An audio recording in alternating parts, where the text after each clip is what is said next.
I'm Jason J. Rock Houston, and this is Guitarist TV. Today with me, I'd like to welcome to the show guitarist Riley Phillips from a band Titans Wrath. How you doing today, Riley? I'm doing well. Thanks for having me, man. Yeah, so let's talk a little bit about the band. I know the band was formed 2019, is that correct?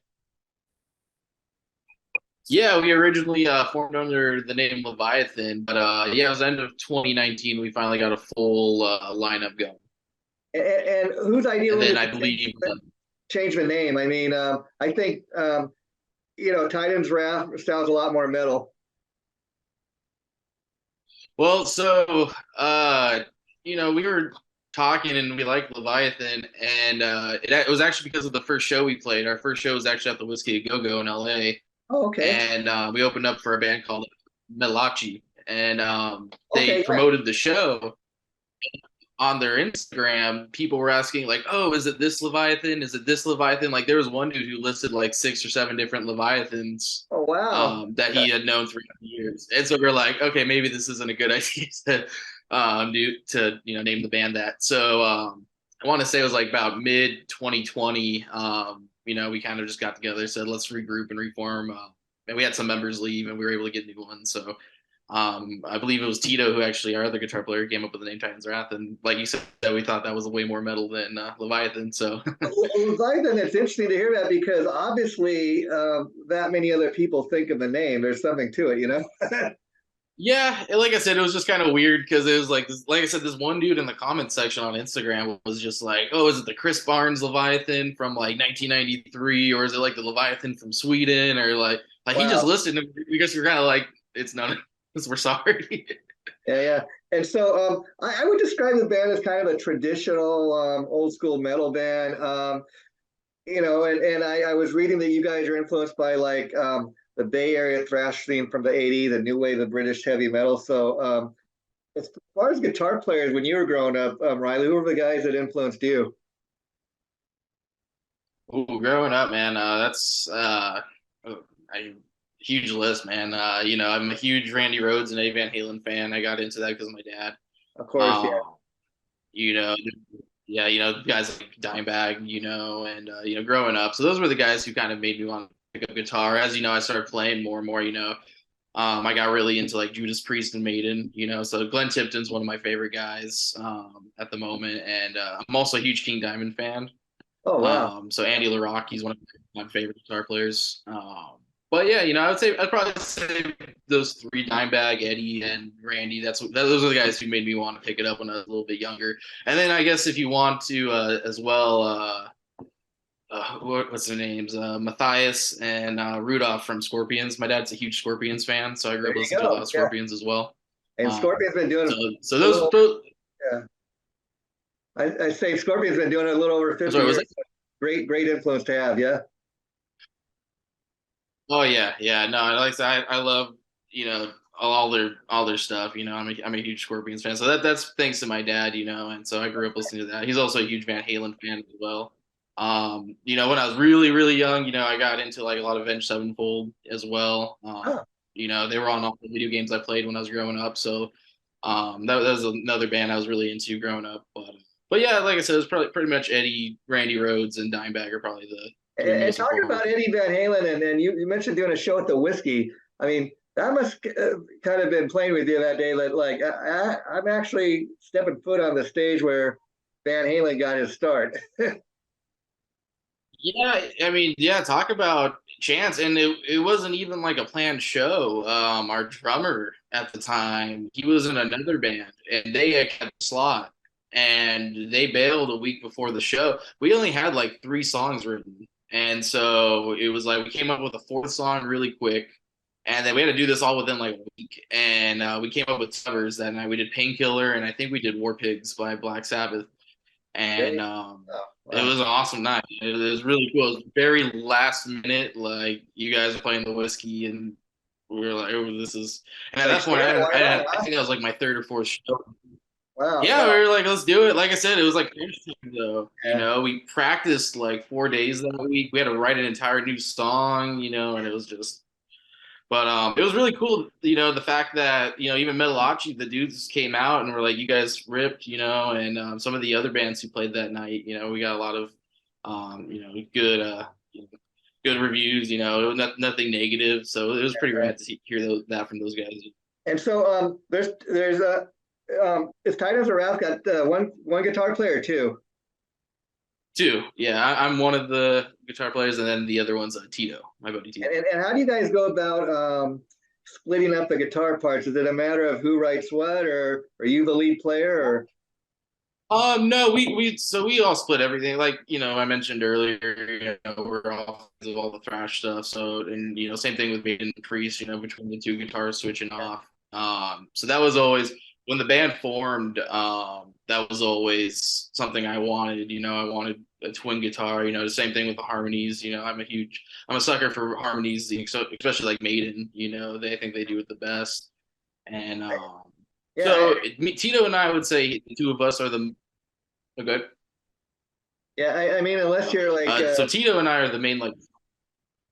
Okay, yeah. Unless you're like Richie Blackmore and can play not needing another guitar player. I've always loved two guitar bands. Yeah, same here. Like I said, that was the goal starting off the band, and me and Tito were really good friends. So it's not like, oh, you have to write this or I have to write that. We literally just writing the songs. It's just us hanging out, and just drinking a couple beers and just jamming on guitar. And we mostly write most of the songs. So it's like, he'll have a riff, I'll have a riff, or I'll play a riff, and he comes up with something, similar to that riff, but a little bit better. But no, it's really easy going. There's no feuding or anything like that when it comes to songwriting. I mean, Iron Maiden. I loved it when Adrian Smith came back, and all of a sudden they have three guitars now. It makes it really sounds a lot fatter, and that is just simply because when Adrian Smith came back, they didn't want to tell Yannick, hey, you gotta leave. Yeah. And it's cool because like they've written songs where it's like there's like one part where they're doing their harmonies, and then Adrian and who's the other guy? Dave Murray. Adrian and Dave. Yeah. And they're going back and they're doing harmonies on the same song. Yeah. So, but yeah, like I said, Maiden's one of the biggest influence. They're one of my favorite bands as well. So, speaking of the new wave of British heavy metal, that's probably one of the biggest influences on the band. And I was curious, as far as being a Maiden fan, did you get on like from the first album or more once Bruce Dickinson came into the band? Oh, probably, yeah. It was definitely Dickinson. I never really got into the Diano or who's the other guy? Blaze Bailey. Yeah, that's what I was going to ask because I liked the first two Maiden albums, but like you're saying, they were a very different band. They were a lot closer to being a punk band than a metal band, even with Paul Di'Anno. Yeah. Yeah, it was very. Yeah, it was very later on when I got into the Di'Anno stuff, and then like I said, then I discovered the Blaze Bailey stuff. It was kind of funny because like I didn't even know that Dickinson had left for the little while, and I and then because they did the Klansman live, they did that song a lot, and it's like Bruce sings it, and you're thinking, oh, that's just another Bruce song, and then when I found out, like, oh, yeah. I think part of that is that Steve Harris is the main writer now, so a lot of the stuff sounds the same, no matter who's singing. Yeah, no, he's one of my favorite songwriters. He's got a really good knack for writing some really rad songs. So it's whenever I'm like writing, it's kind of I kind of think, what would Steve Harris do? Yeah.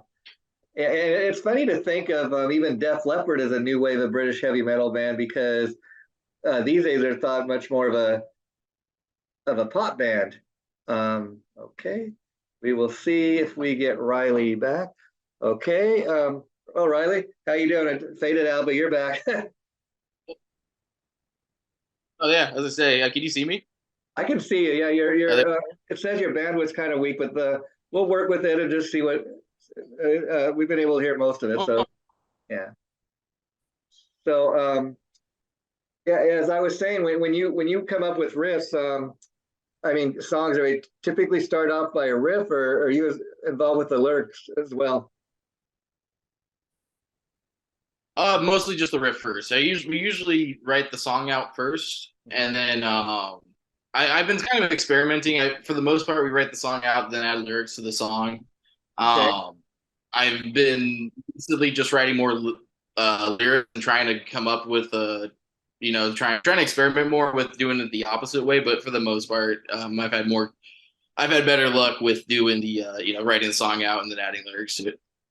And so I take it then the singer's not really too involved with the lyrics, or Oh, he is. Like I said, I'll typically write them out and then I'll send them off to him. Or him and I will at least work on it together.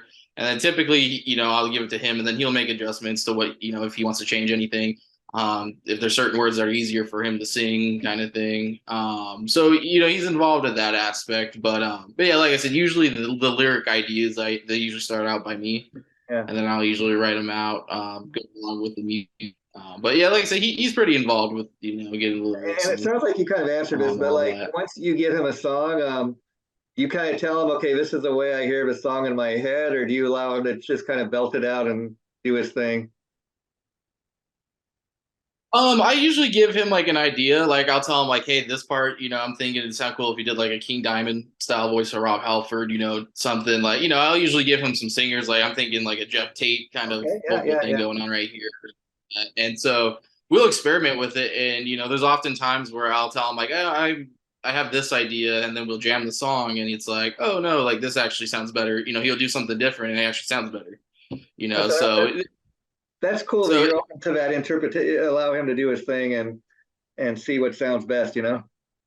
yeah, and I mean, he's a dime a dozen, or not dime a dozen, but he's like a needle in a haystack. You know, it's hard to find people who could sing. Especially nowadays. Not many people are into the all the old school singing style anymore. And like when I started Leviathan, we started early on in I think it was January of 2019, but it wasn't until the end of it was like December 2019 that we had finally the full up and we were able to find a singer. So it took me almost a year to find our singer. Wow. It was just nobody out here really singing. Yeah, yeah. And where are you based out of? Los Angeles or? Yeah, we're from San Bernadino, so we're about an hour east from LA. Oh, okay. Yeah. But for the most part, we always play in LA or Orange County. And have you guys had much opportunity to tour outside of LA? Or is that kind of where you're at now? That's the next step up. No, we play LA quite a bit, mostly Orange. Okay. Well, we'll see. We'll see. See if we get Riley back.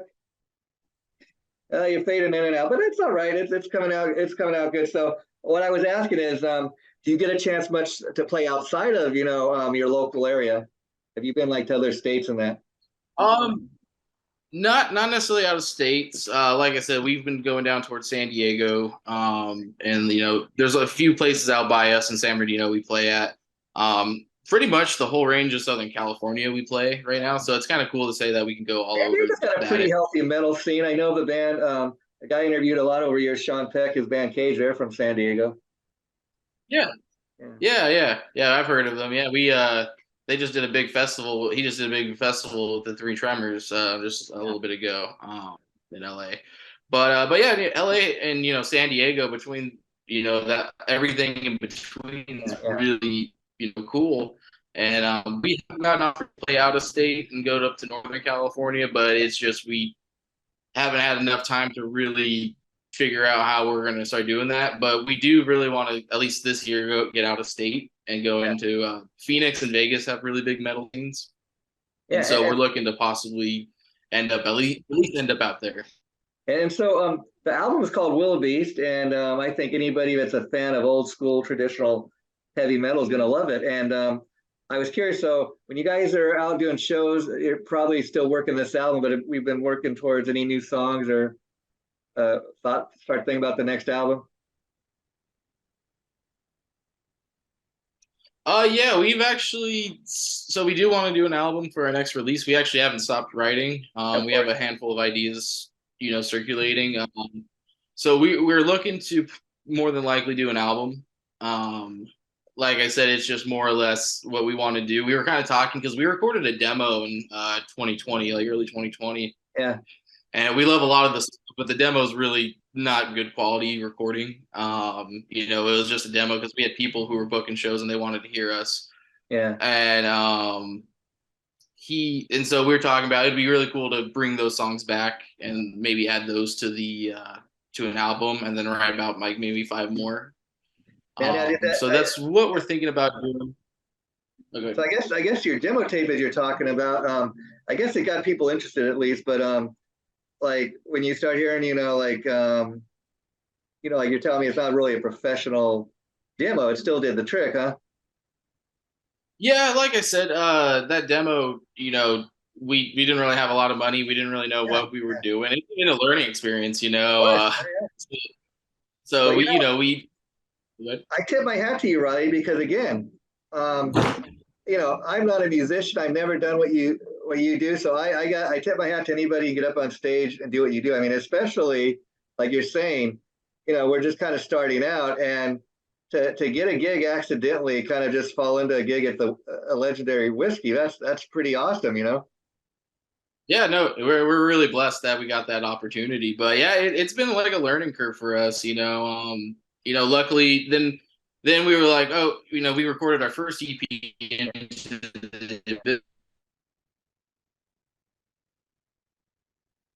that came out 2021. And so that one wasn't to the standards we would have liked it, but it was a little bit better than the demo. But that caught up people's attention. It was really rad that we had people from all over the world emailing us saying we'd love a copy of this. I didn't think people still listen to CDs, and then I had people from Europe, Japan, Brazil, all emailing the band like, "Hey, we'd love a copy of this, a physical copy." And so just to say that that happened from that album or that EP was really cool. And then so far with this EP, we haven't really done a lot of physical sales yet. Yeah, We're trying to get that all squared away right now, but we've already, it's like on YouTube, it's almost one of our songs is almost at 3,000 views on YouTube. On Spotify, the song "Will of the Beast" is at about 2,400 views or I mean, listens. that's So amazing because I can't tell you. I mean, it's just kind of crazy what people respond to. What I mean is, Um, you could post something on YouTube, and one thing you post might get like 5 hits, and then you post something else and it gets over 3,000 views. You never know, but the fact that you're getting those kind of numbers, somebody's checking out, somebody's loving what you're doing. yeah, no, and it's really cool. And like I said, I mean, it's nobody sings anymore, so it's really, there's not many heavy metal bands in SoCal. It's a lot of death and thrash metal, which I love all that stuff too. But Yeah, you know, uh, I always we always get asked like, what's it like out in LA? And it's like, well, there's no really a lot. There's not a lot of bands who are kind of doing what we're doing right now. So we're always kind of like the odd man out of a lot of these shows. I mean, I think Um, more so now, but a lot of people have this kind of Hollywood image of the LA rock scene, and it was that once in the 70s and 80s where you could go down to the local, Sunset Strip, and you'd see somebody look like Nikki Sixx walking down the street every night of a week, and guys that were really looking like rock stars. But it's not like that anymore. You'd be lucky, I mean, it's still got a bit of a scene, but not like it was. Yeah, yeah. Like I said, it's kind of neat that there's people from other countries that are getting really into it. So Yeah, it's yeah. kind of like now, the fact that there's people in Europe, Japan, and South America who really dig our stuff. See, a lot of the European fans, they really are loyal and they really love their metal bands. That's why a lot of the metal bands tour. I mean, you take a band like Wasp. I mean, they recently did a 40th anniversary tour, first time they played the States in like over 10 or 12 years. And so it's like a major comeback for them. Yeah, And an American band like that, they make more bank usually going over and playing in Europe. And I was talking to, Blackie Lawless's um, publicists, and they were saying that the thing with a band like Wasp, when they wanted to do the 40th anniversary tour, all the booking agents thought, oh, this isn't going to sell. They haven't been here in over 10 years. And much to the yeah. booking agent's surprise, it sold out. Yeah, I remember hearing about that, and I really wanted to see them, but I ended up having a show that day that they came around to SoCal, so I'm I willing didn't to get a bet. chance to. I'm willing to bet now that they had a sold out tour, first one in 10 years. I bet they'll be coming back. Yeah, no, definitely. Like Wasp is one of my favorite bands out of the Yeah. '80s. I have a soft spot for like all the the hair metal stuff. In Oh, fact, sure. I play hair metal tribute. So like Wasp is one of my all time favorite bands out Oh, of that era. I got But to ask you about that. So, talk about the tribute band. What's it called? And what are you paying tribute like just to the 80s scene or any particular band? pretty much, we've kind of mixed in some '70s stuff because we started playing at some more places that aren't really into like the rock stuff. So it's kind of a blessing and a curse. Yeah. So the band's called Headbangers Ball. Oh, So we're wow. doing it off the TV show. We're on it's Headbangers Ball Music on Facebook and Instagram. But yeah, it's we do everything from Poison, the Rat, Motley Crue, I love that. Wasp. I'd love that. I'd love to invite you back. We To had a talk. couple. Yeah, I'd love to invite you back to talk about that too, because I got to tell you, as much as I love hard rock and metal original bands, I'm a big supporter of a tribute scene, and I like to equivalent. I call it rock and roll theater. I'm a big fan of what those bands are doing. Yeah, Yeah, yeah, yeah. And I see you're a Kiss fan. We do Kiss. yeah, yeah. I'm trying to think. Scorpions. We do Twisted Sister. Bon Jovi. I see the cool thing Like I about said, that. I did. What was that? I was gonna say the cool thing about that is doing all those different bands. Who hasn't heard of those songs being played on the radio? They're a soundtrack to so many people's lives, and I think it makes it fun that it's great to go see like maybe a Kiss tribute or Aerosmith tribute, but doing it like you do is fun too because the set list can always be changing. You never know what you're going to get, and it's just a fun way to rock out to some of our favorite rock tunes. Yeah, no, I enjoy doing it. Like I said, it was just kind of I've been in and out of cover bands, and so I do the both. I do both bands, simultaneously. But Titans Rat's kind of my baby. I Oh, formed it. sure. And But people may be laughing as we sit here talking about tribute bands, but I know from my own experience of going out and catching these tribute shows, for a lot of musicians, it's a good way to keep your chops up when you're not doing your regular gig. oh yeah, and it works out too because I've also been able to promote Titans Wrath, Yeah, through that because I often get asked like, "Do you do original music?" I'm like, "Yeah, here's my band," yeah, yeah, So it's kind of neat to put that out there because we'll do we do a couple Priest tunes as well and some Maiden. yeah. Um, like you mentioned Aerosmith, we do some Aerosmith. But I'll tell people like, yeah, if you're into like the Priest and Maiden stuff that we just played, here's my band. You like it if you're into those bands. Yeah. And talking about the power of the internet too, being a band from San Bernadino, I'm sure you have people messaging you every day about how they love your band, they love your music, and you must get messages from people halfway around the world in parts of the world you never even stepped foot in. Yeah, like I said, it's not I wouldn't say it's every day, but it's very common. I'll get like a random message, Yeah. just from some dude in Europe or some dude in Japan. Well, that's what I'm saying. Yeah, I mean, it must be kind of mind-boggling to think. I'm in this band in San Bernardino, and somebody across the ocean is listening to my music right now, or digging it. Yeah, and that to me kind of speaks Yeah, volumes. definitely. Yeah, no, You're doing your own promotion. You don't have a record company necessarily, pushing it. You're doing a lot of your own self-promotion, and I think that's a unique thing about the modern, music industry. When at least when I was growing up, all these bands they did have a record deal or a record contract. I mean, that's a rare thing these days if you even have one. And it's a lot more about being self-promotion and all that. I mean, if you're a big name band like say Bon Jovi, you still got the big machine behind you, but it's not too much like that. You don't. Back in the day, you had to get especially if you were a metal band, you had to get your video on Headbangers Ball or MTV. That was the goal, and it was so different. They used to do stuff to bribe them to play the music, but a lot harder for little bands like you. That's why I got a huge respect that people are still digging the music. They're checking the band out, so people are hearing about Titans Rouse somehow. yeah, I appreciate that, man. Yeah, like I said, it's a work in progress, and we're still learning. Like I said, it's prior to 2019 forming. This was my first original band I've ever been in. Being Titans Wrath, and so it's a learning process, but but it's funny you mentioned about the '80s because our bass player Dennis, so he's the oldest person in the band, but he was in a band called Heretic. I don't know if you've heard Oh of yeah, them yeah, back in sure, the sure. '80s. Yeah. So he was their bass player with Mike Howe of Metal Church, and Oh wow. then when Mike left to go to Metal Church, they took David Wade Yeah. from Metal, the original Metal Church Yeah. singer, and then Yeah. they formed Reverend. And Oh, so he was in Reverend with David Wade. But it's funny because he was telling us, like, oh, this is how we did it back in the '80s. yeah. And I keep telling him, like, dude, it's not like this anymore. Yeah. Like, I got to go. Because he's like, oh, we got to find like a publicist. We got to do this. We'll get in the magazines. I'm like, dude, not many people read magazines anymore. Yeah. They Yeah. have like those online magazines that you can get into. And we've been fortunate enough to be featured in some of the metal ones in like from like South America. But it's like he doesn't do social media, so it's like I gotta tell him, like, dude, social media is kind of where we have to do it at. Yeah. Yeah. I mean, there are old school guys like me. I mean, maybe it's my age. Once upon a time, you may not know about this, but there were places called record stores where you could go and actually buy an Iron Maiden album or a Kiss album or whatever you wanted. And I would spend hours and hours in that. But like you said, you got to kind of move on with technology if you like it or not, and that is the way it's being done. If you want to get the name of the band out, you gotta kind of go along with the modern times, you know? Yeah.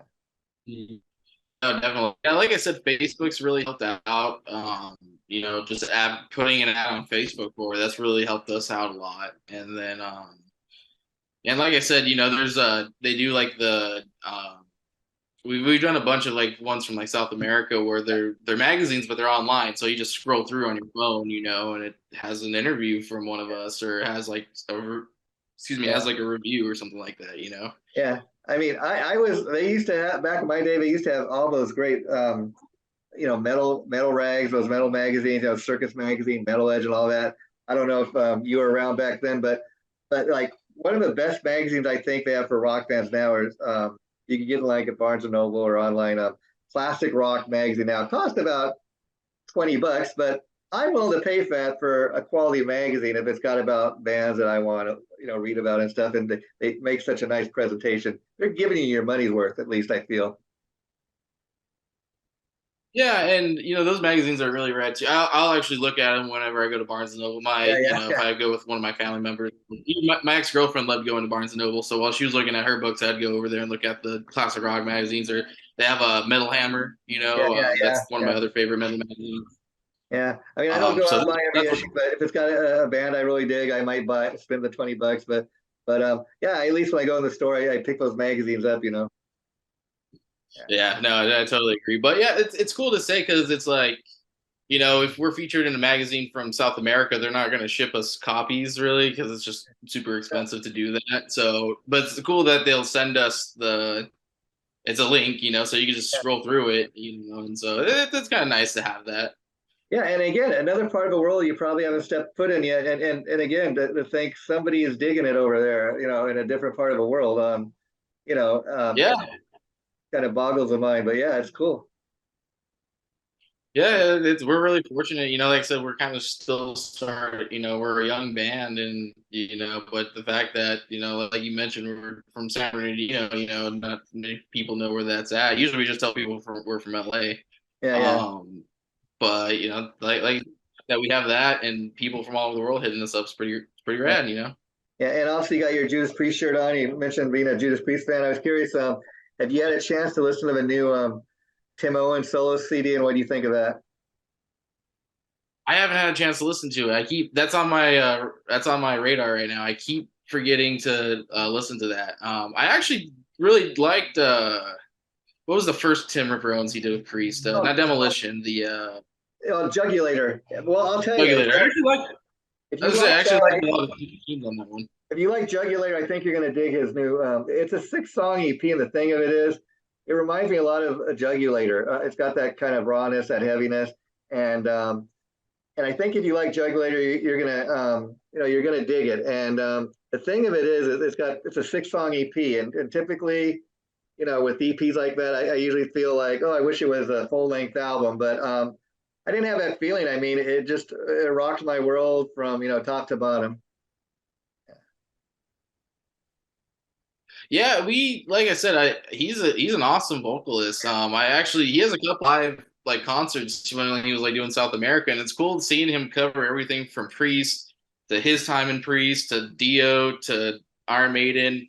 Like it's kind of like that's like an ultimate tribute show, you know. He does the Dio stuff, he'll do his stuff, he does, you know, so much with those shows. So there's actually some really rad concerts that he's done, like in the whole concert length on YouTube that I've watched. Well, I can tell you why he covers some of the Dio stuff. I don't know if you know this that Ronnie's wife Wendy, she managed Tim Owens for quite a number of years, managed his career, and that's why when Ronnie died, a lot of the surviving band members, they had this tribute band called, surviving Dio members. They'd get together, and Tim Owens, along with Oni Logan from Lynch Mob, they were called the Dio Disciples. I went and caught that live at Disneyland, and I tell you, it was like electric church. I mean, everybody in the room was on their feet, and it was all for the love of Ronnie James Dio. Yeah, and he's one of my favorite vocalists too. I love Vivian Campbell's another really good guitar player. I love, you know. So those three Dio albums, he is the three or four. I want to say it was three, right? He did the first three. Yeah. So yeah, it was Holy Diver, Last in Line, and Sacred Heart. Yeah, and so he, you know, Vivian. I love all Vivian's work, but yeah, Dio was such a rad vocalist, you know, and even with his Black Sabbath stuff, you know, "Children of the Sea" is like one of my favorite Black Sabbath songs. Yeah, oh, wow. I mean, so it's yeah, I love Heaven and Hell. Everything Ronnie did with Sabbath, I mean, that's some of my favorite stuff, and I'll never forget seeing him on the last tour with Heaven and Hell, which of course is really Black Sabbath, but we don't need to get into that. But, this little tiny guy on stage, I was in the back of the arena. I mean, what a powerhouse voice this little tiny guy had. Yeah, he unfortunately passed. I think this was what 2010 he passed. Yeah. So I was only 12, so I didn't really get a chance to see him. You got the records and the videos, though, my friend. That you can. Yeah, and YouTube's a powerful tool, you know. So I've been able to watch a lot of his, you know, concerts from when he played live. I actually met because I think right before he died, Doug Aldrich was playing guitar for him. Yeah. I had the pleasure of meeting Doug Aldrich, and I asked him about, like, you know, how it was like playing for Dio, and he's like, it was super rad, you know, he loved it. You know, he's like, Dio's like the nicest guy, so it's really cool to see, you know, you're a true rock star when everyone says how nice of a guy you are, you know. And everybody loved you. Yeah, I heard a story once that the band was pulling out of, you know, they said they were done with the Dio show, and they're getting ready to leave the parking lot. It's pouring down rain, and Ronnie was known for he was the last one to be on the tour bus. The band and everybody would be waiting, and he'd have to shake hands and talk to every fan. And they were saying that he would see fans like from year to year, and you know, and he would remember somebody's name that he met maybe, you know, the previous year. Oh, hey Ken, how you doing? Oh, you know, and he'd make a point of learning people's names. And these are just random fans that he'd remember. And there was one story when the tour bus was leaving the parking lot, pouring down rain, and Ronnie sees this guy all alone, getting, you know, just rained on, and he told the driver, "Hey, pull over, let's make sure this guy's all right." And he told the guy, "Hey, do you need a ride somewhere? Hop on the bus. I'll have my driver take you wherever you need to go." I mean, what a nice guy. You know, who would do that? Right, and that was the other thing too. You know, that was like during the '80s. You know, I was reading a thing about him where it was like, you know, everyone, all the, you know, the whole rock star thing, and you know, when the rest of the band was out partying, he was in the back calling his wife and checking in on his wife, you know. So it's like, you know, stuff like that, you know, hearing him do is pretty cool. But yeah, like I said, I'm a huge Dio fan. You know, like I said, he passed before. It's the same thing with Pantera.